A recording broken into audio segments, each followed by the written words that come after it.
the company Flow and the Ministry of Education. I'm your host this afternoon to moderate the second preliminary competition for this year's Public Speaking Championship. We will be hosting the finals where 6 schools, 6 representatives will participate in the finals on the 25th of October. So today we are going to have, for the benefit of our viewers, just one school participating. We had some challenges with the other schools who were supposed to be here today. I know that we have some problems with the weather, especially with traveling from the Grenadines. Right now we have our student from Union Island still having to wait to return to Union Island because of the situation with the sea going down that way. So we will only be having one school participating here today. So I want to welcome all. I see the radio stations are here. We have Nice Radio, we have WFM, we have NBC Radio, as well as BC3 Television. Anybody else here that I'm not recognizing? Searchlight, yes, the Searchlight newspaper is here as well. So I like to get straight into the program, and I would like to ask my Lion colleague, Kamita John, to come and invite God's presence to the proceedings at this time. And Kamita, please stand.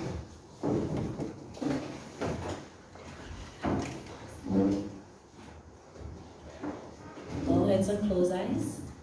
Heavenly Father, we thank you for the opportunity to be here today amidst everything that is going on otherwise. We thank you for those who were able to make it here, in particular the intermediate high school. We thank you for the representation. And Lord, for those who could not make it today, we ask that you be with them and take care of them, their safety, mentally and physically. And for those coming tomorrow, God's willing, assist them in being prepared and to get here safely also. We ask for a productive afternoon, Lord, and may you bless us and keep us safe when we have concluded and take us back to our destination safely. In Jesus' name, amen. Amen. Remain standing. We'll have the national anthem.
Thank you very much. We be seated.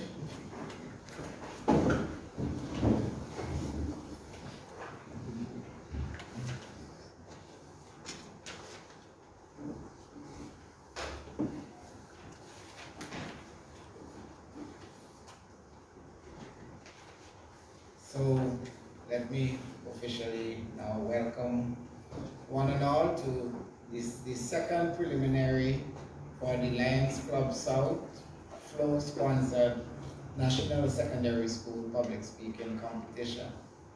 We are coming to you live from the French's house, and we will be hearing today just one student, and that's the person of Crystal Jock from the Intermediate High School.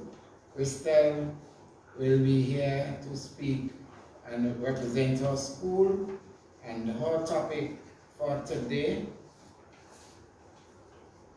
just tell you from zone, which zone you are representing, zone 2?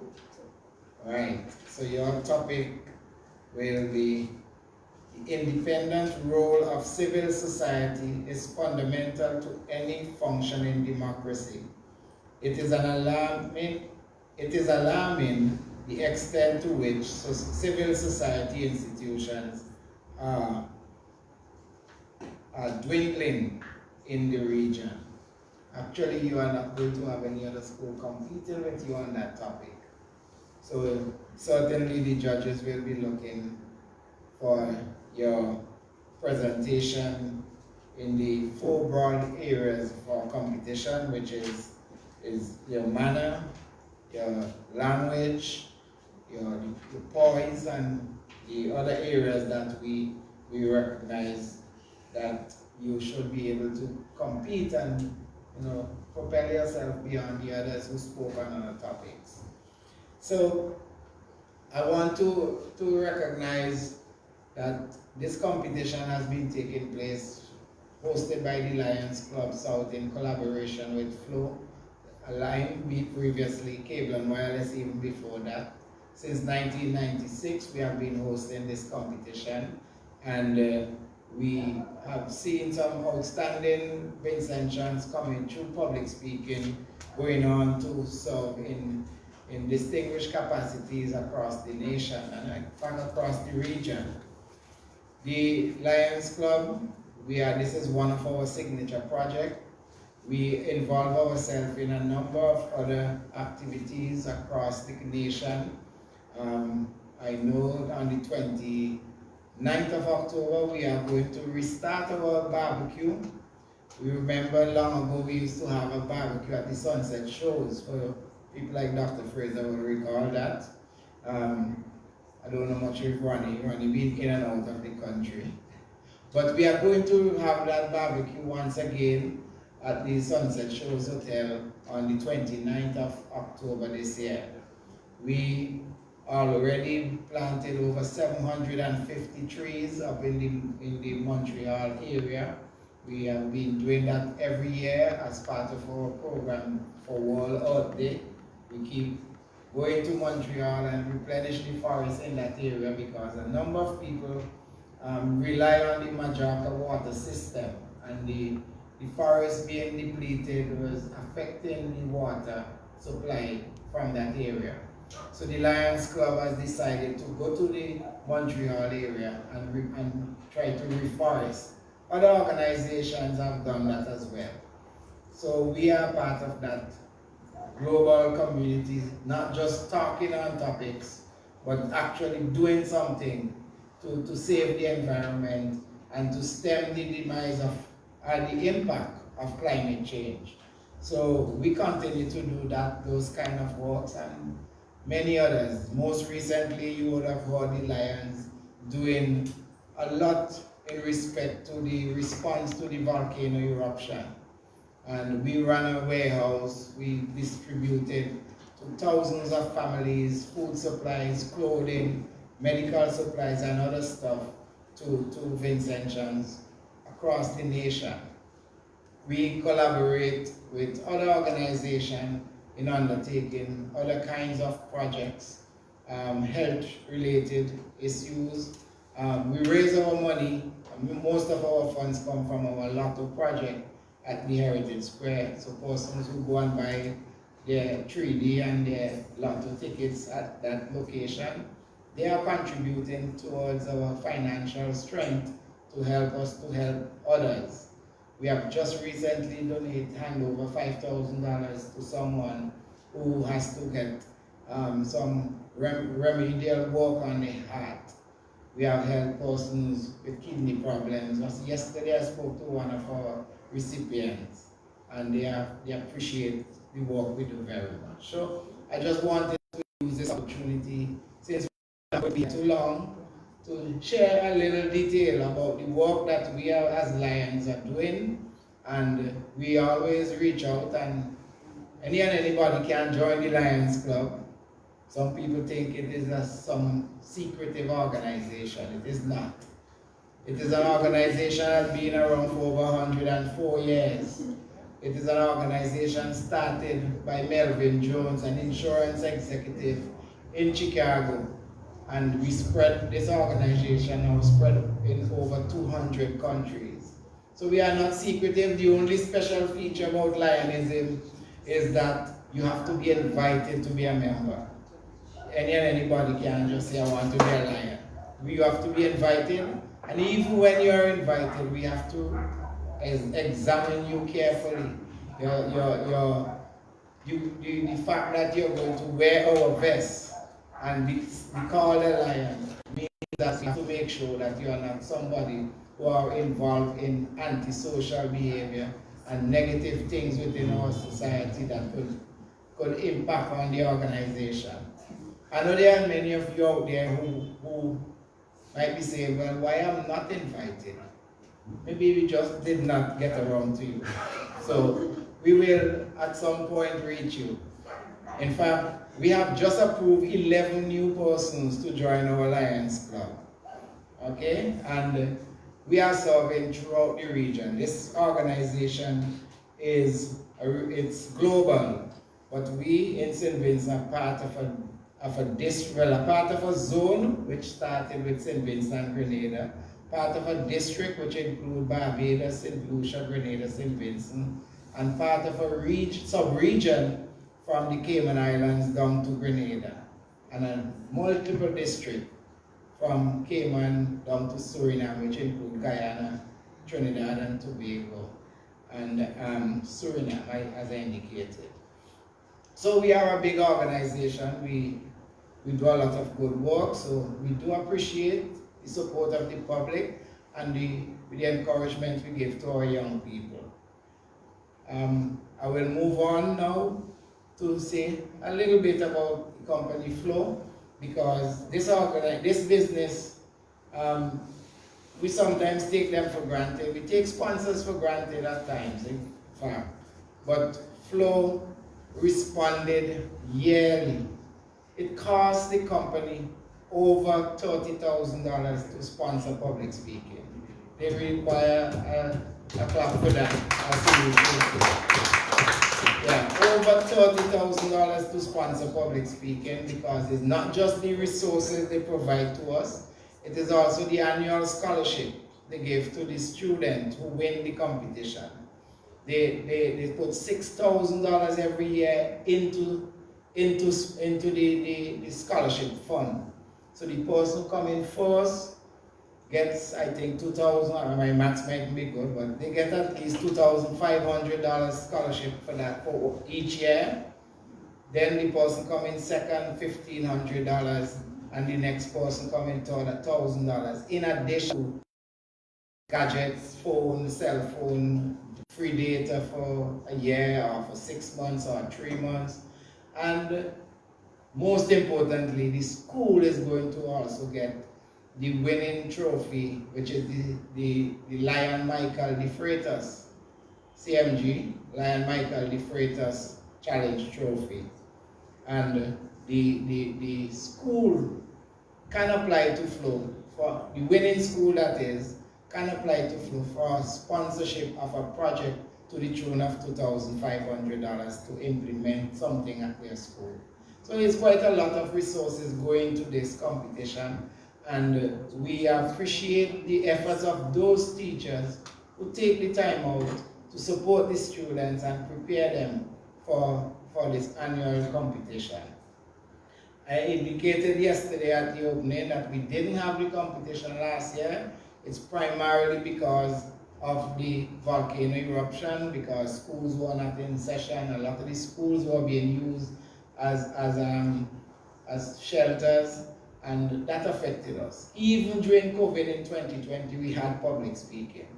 So I just want us to recognize that the Lions do a lot of good work, and we appreciate the support from our sponsor, Flow. The Ministry of Education, coordinated with the schools and teachers, provided the foundation for this to happen. So thanks to the Ministry of Education. At this stage, we will go into our competition, and since we only have one participant, there's no need for anybody to go anywhere else. It's just to stay here and listen our participants speak on this interesting topic. But before we get to that, we must recognize that somebody has to determine who gets into the finals. And we have with us our judges, volunteers as well. They are not being paid. Let me make sure that this is noted there. And our first judge has worked in administrative positions with the Methodist Church in St. Vincent and the Grenadines and the University of the West Indies Open Campus.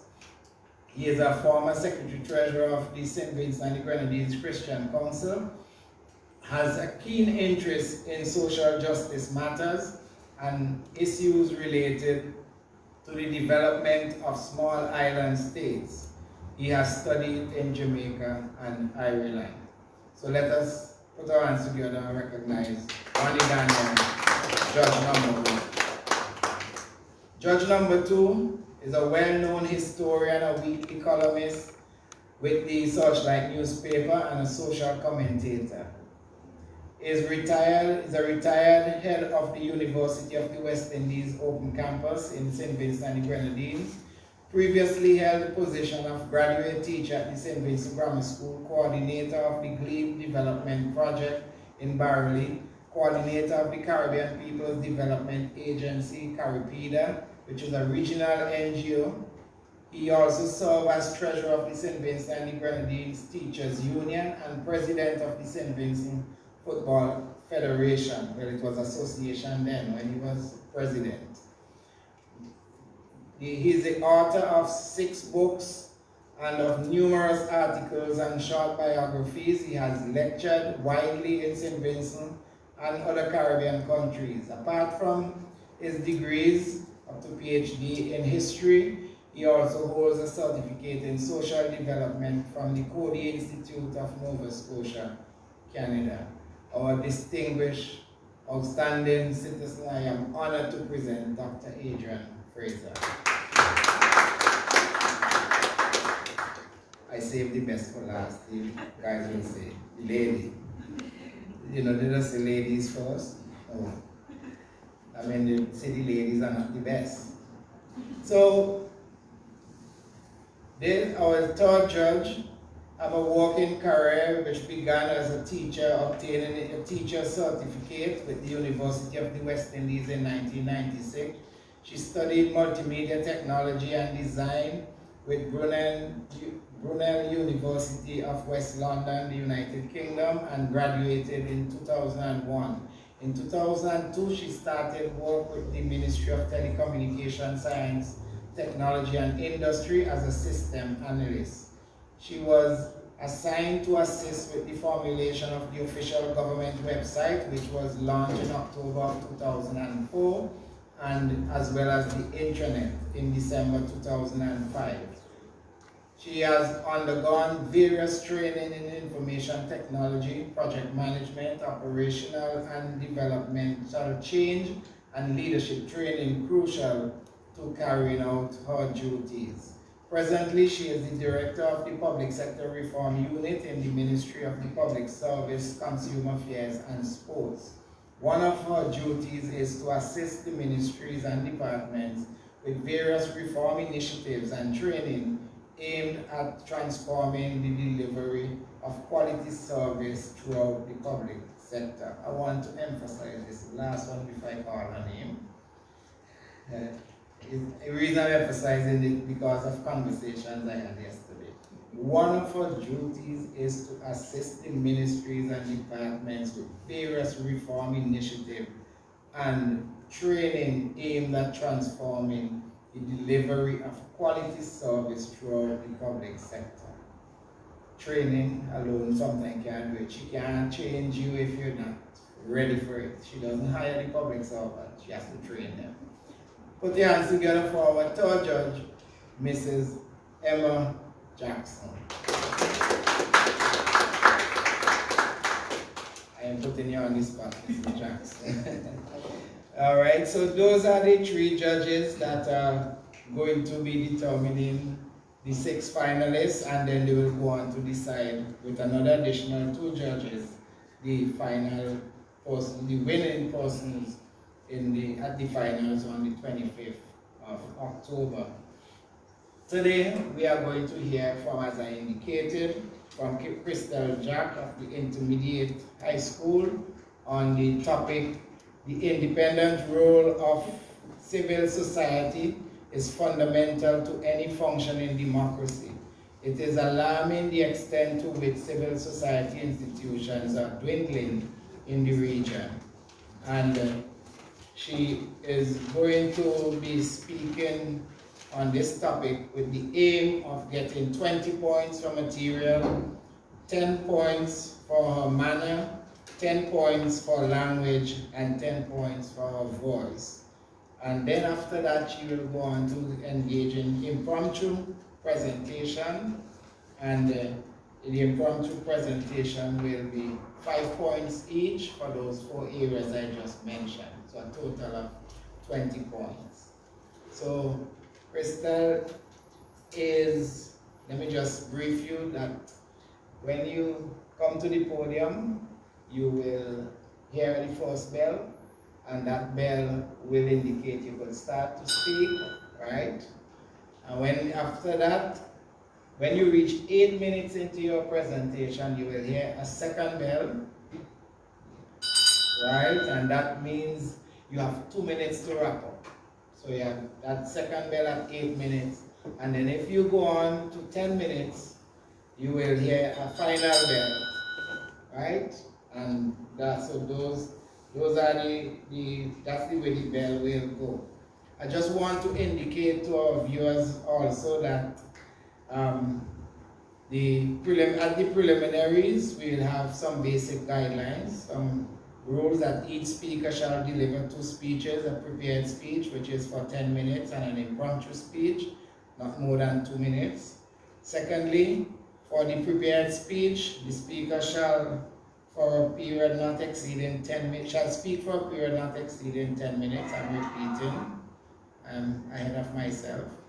Any speaker who utilizes, this is important to note, who utilizes less than 8 minutes of the allocated time for the prepared speech shall have 5 points deducted from his or her total score. So you should not speak for less than 8 minutes. So if you get into your end of your speech and you hear the 8-minute bell ring, maybe you should slow down.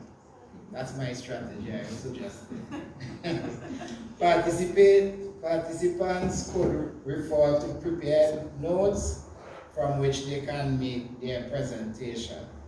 For the prepared speech, participants to engage in delivering his or her speech. Well, this is not relevant now because we have 1 speaker, so nobody has to be out of the room. The organizers, we have appointed 3 judges that we are aware of, and each school allowed to enter 1 speaker, and no one who reaches into the finals of the competition is allowed to be part of the competition for another year. If you didn't get into the finals, then you can't be part of the next year's competition once you're still in school. So those are the basic preliminary guidelines for today's preliminary. So we will now move to have our first speaker, our only speaker, Crystal Jack, to represent Intermediate High School. Yes.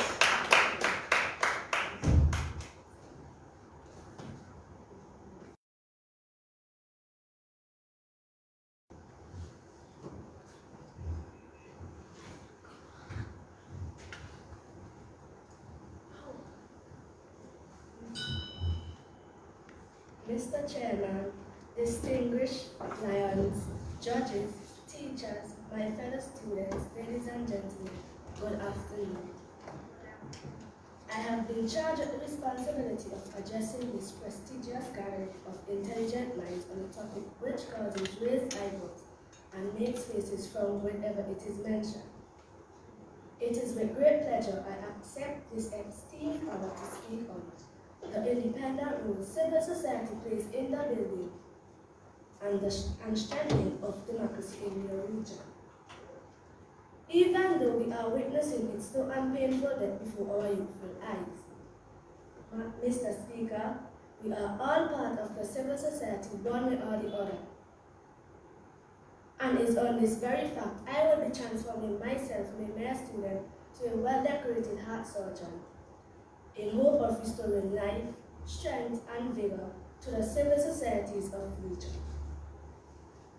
Mr. Speaker, civil society is a term we hear every day, especially in political speeches. But have we ever stopped to ask ourselves, what does it mean? Yes, what does civil society really mean? Civil society speaks to all organized groups and institutions that stand independent of the state. This, of course, Mr. Speaker, includes non-governmental organizations like the platinum sponsor of this illustrious competition, mass media, universities, and social and religious groups. Civil society groups have respect for the law, the unalienable rights of all, and the right of groups to express their interests and opinions. The word civil, Mr. Speaker, strongly implies tolerance and the accommodation of pluralism and diversity. And are these not the pillars of democracy? It will be impolite of me to assume you all know what democracy is. Yes, it's a word we all have used and heard. But to tell you the truth, Mr. Speaker, its meaning has been lost. If you think I lie, just look at different parts than their parents. Merriam-Webster defines democracy as a government in which the supreme power is vested in the people and exercised by them, directly or indirectly, through a system of representation usually involving time-to-time head-through elections. The fundamental role of any civil society is to limit and control the power of the state. Every democracy needs a well-functioning and authoritative state. It was Aristotle who said, "Power corrupts, absolute power corrupts absolutely." Hence the need to check, monitor, and restrain the powers of political leaders and state officials. This is the very reason why civil society is fundamental to the functioning of any democracy. Civil societies are not in competition with the state. They are allies. Only when civil societies and states harmoniously work together, true democracy can be achieved. Civil society groups should never establish ties to political parties, but maintain their independence. Oftentimes, civil society groups arise, lose sight of their existence, and seek to monopolize the life and thinking of society. These groups do not uphold the rights of their members and do not respect other groups who may disagree with their philosophy or ideas. Most of these groups are more than likely mere for political parties and only seek to win control of the states. These groups do not contribute to democracy. Mr. Speaker, these groups have tarnished the reputation of the civil society, resulting in the public and donors losing all faith in society. This matter, Mr. Speaker, is the very first reason why civil society is there before our very eyes. Civil society action should watch how state officials use their power. They should raise public concern about any abuse of power. They should lobby for access to information, including freedom of information laws and rules and instructions to control corruption. Mr. Speaker, another obvious reason for the dwindling of civil society in the Caribbean is the lack of available funding. Civil society relies on funding and income from a variety of sources: international organizations, individual donors, foundations and philanthropies, and social enterprises. Mr. Speaker, civil society depends on governments for funding too. Can you see a conflict of interest there? Though it seemed to be a large pool for civil society to pull from, access to funding has become very difficult for the Caribbean civil society. Following the economic crisis and now COVID, the economic crisis and the effects of COVID-19 have left many organizations and countries with shrinking budget which severely impacted their charity share. With the decrease in funding comes the very tedious and complex process to access funding and the process and is not always transparent, such as the requirement to find partner organizations in other countries. Many civil societies in the Caribbean note that while this can be somewhat challenging, it is exacerbated by language and cultural barriers. Mr. Speaker, this brings me to the next point where donors to the Caribbean islands are the same, failing to recognize we all have different realities. This one-size-fits-all has crippled development and created more problems than solutions for civil societies. Another issue which prevents Caribbean civil society from accessing funding is the very complex and cumbersome reporting system, which these donors attach the little they give to the society.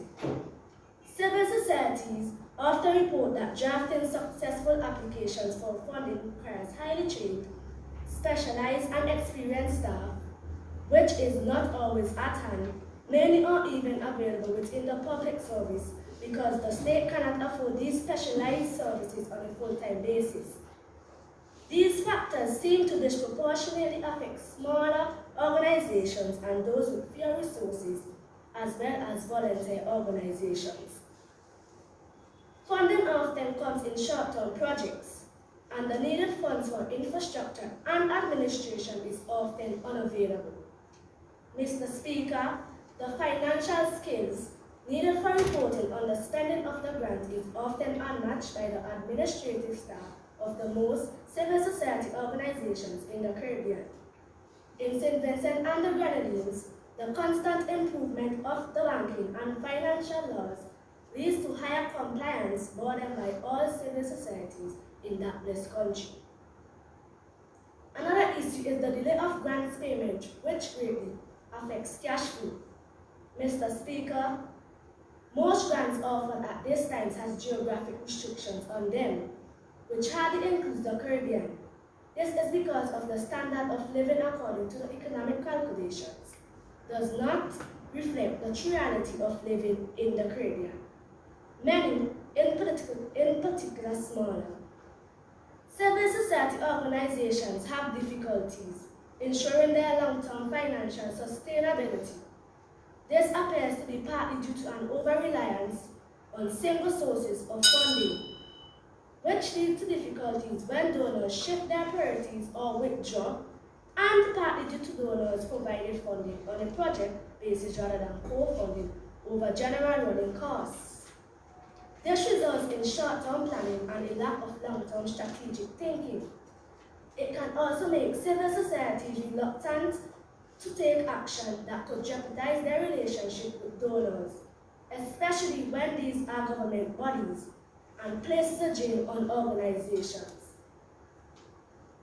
Also, Mr. Speaker, many civil society organizations have not invested in social enterprising, which will allow them to be self-sufficient and not so dependent on outside funding. This is partly due to the fact that most of, if not all, civil society organizations having to compete for the same funding. Mr. Speaker, these and many more other reasons, such as the inability to mobilize support for their cause, poor marketing, lack of access to information, and legal support have contributed to the demise of civil society in the Caribbean. In my humble opinion, Mr. Speaker, civil society is critically ill because it fails to become self-sufficient and is overly reliant on outside support. This over-reliance has resulted in major organizations and donors shifting and creating narrative. The flow of financing from the heart of the need to a place where it has no effect. Mr. Speaker, as I put my scalpel down and tie my last suture, it is my hope that the sergeants attempting to save this body, our Caribbean democracy, if successful, the civil society will see the need to start eating hearted. I thank you.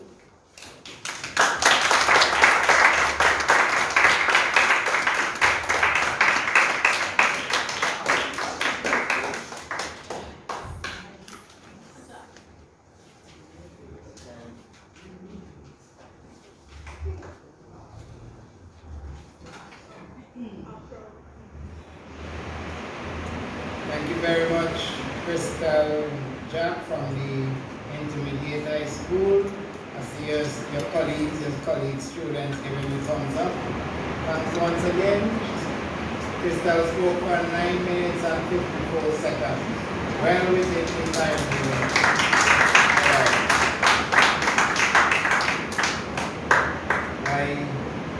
As I indicated at the beginning, today we are just going to be having one school participating. I can confirm now that for tomorrow's final preliminary, we will be having North Union Secondary from the Zone 3 group.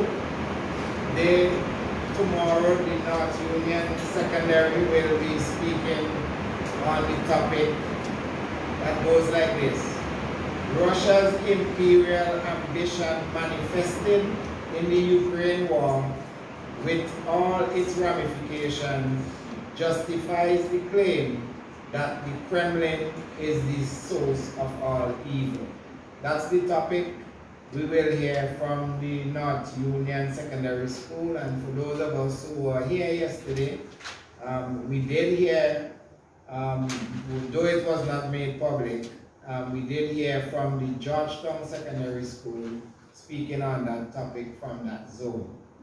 Tomorrow also, I am confirming that we will hear from the St. Martin's Secondary School. They just confirmed they will be here tomorrow for 1:30. The Trumoka Secondary School and the Thomas Saunders Secondary. Those 4 schools will be here tomorrow. So we will have a much longer day tomorrow as we conclude the preliminaries for this year's public speaking, from which we are selecting 6 finalists to compete for the Lion Michael the Freitas Challenge Trophy. The topic for Zone 4 tomorrow will be going like this. Marine and air transportation are critical to the development of our region. The current state of play is a clear indication that we are behind the 8 ball as far as our development priorities are concerned. So that's the topic for the St. Martin Secondary, Trumoka Secondary, and Thomas Saunders will be speaking tomorrow. So we look forward to them coming out tomorrow to present their arguments on this topic. Following that, so we can confirm if we have those 4 schools tomorrow. We had 3 schools yesterday and 1 today, so we have a total of 8 schools from which we will select 6 to go into the finals. We are now going to move into the impromptu topic. That's a little breather. So you ready for impromptu, Krista? It all looks so fine. You're going to be doing good. So my colleague, I didn't remember to mention Lion Sharon, our timekeeper, and Lion Kamita, our assistant, and Lion Kamita, John, will be allowing you to select your topic. So please come forward. You will take your topic, hand it to me, and I will read it to you.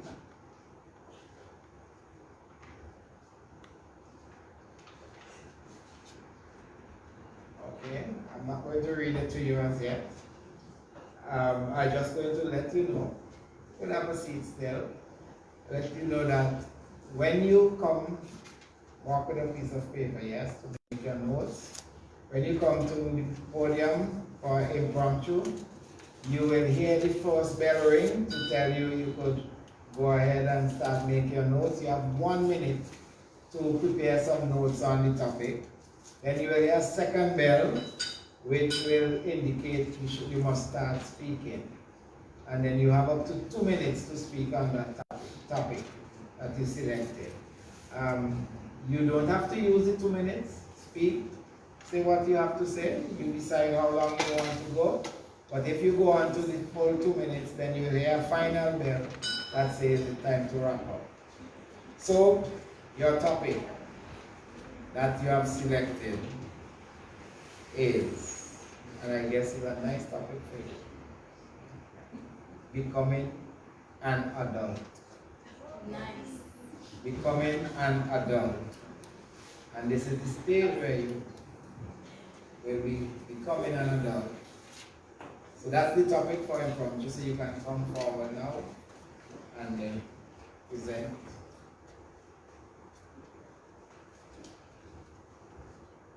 You have a minute.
Good afternoon, everyone. I will speak on the topic becoming an adult. Becoming an adult, you start to get changes on your body. Examples like bigger breasts, bigger hips. For boys, you get deeper voice, you get taller, and hair on the private parts of your body. For girls start to see their menstrual cycle, and you tend to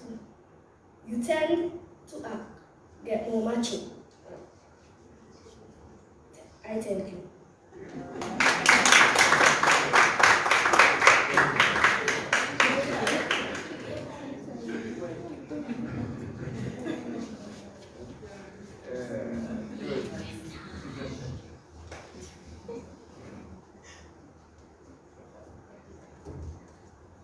Thank you very much, Crystal. You spoke for 45 seconds on the topic becoming an adult, and you sound like a biologist there. So, boys and girls, you know some of the physical changes that you should expect when you are becoming an adult. Okay, so that's the competition for this afternoon, and I just want to recognize my support team. I have with me here Lion Kamita John. She has been a good support. Lion Sharon Williams. And I have a colleague at the back. I try to remember his surname, but he's a student at the Richmond Vale Academy, and he has been in St. Vincent for just under a month. He hails from Chicago, and he is at the Richmond Vale Academy and giving support to the efforts of the Lions in whatever we do. Adrian is his first name. Put the hands together for Adrian. Welcome to St. Vincent. And he is a person who likes to give support in physiotherapy as well as in public speaking. So that's why he's here, to observe the public speaking, and he might be able to work with some of you students as you prepare for the finals. I'd just like to indicate that I would love to have the 6 finalists who are selected tomorrow evening to come into Kingston for a briefing. And Adrian, I don't mind if you can be able to be with me with the briefing, to share little tips on public speaking to those 6 finalists, and we would identify a location. We'll call your schools directly, but we want you to come in maybe about 3 o'clock in the afternoon when you finish your school day, where we will brief you and you will select your order for appearance at the finals. We will also give you the topic for the finals, so you have as much time as possible to prepare for the 25th. And remember, at the finals, you are not just speaking on the the main topic that we'll provide you. You also have a 5 minutes time to speak on a topic of your choice, and then you have the impromptu. So at the finals, it's 3 speeches you are going to be delivering. The 10-minute speech, main speech on our topic that we selected. A 5-minute speech on the topic of your choice, whatever issue you want to talk about, that you think is important to the public, and then you have the impromptu. So thanks to my support team as we continue to battle on into tomorrow for the final presentations for the preliminaries of this year's public speaking competition. I want to thank our judges, Dr. Adrian Fraser, Emma Jackson, and Ronnie Daniel. Thank you all for continuing to be here, and look forward to see you tomorrow. Thanks, very important to thank you, members of the media, for sharing this information.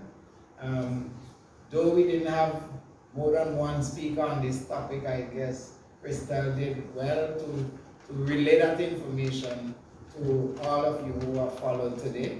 If you didn't understand much about civil society, you should have known now from Crystal's presentation.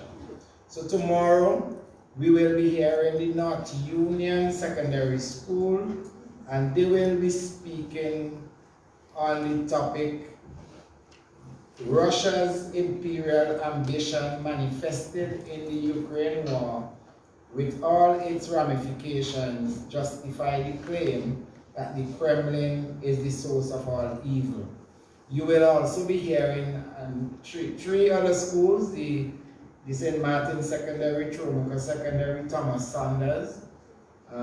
We never know, we might hear something from the Bookman Bay or Central Leeward. They may very well choose to come in tomorrow, but they will be speaking on the topic, marine and air transportation are critical to the development of our region. The current state of play is a clear indication that we are behind the 8 ball as far as our development priorities are concerned. So that's the 2 topics you are going to be listening to tomorrow when we meet here at 1:30 here at the French's house. Thank you, teachers. Thank you, students, for coming out. Thanks to one and all for viewing and listening.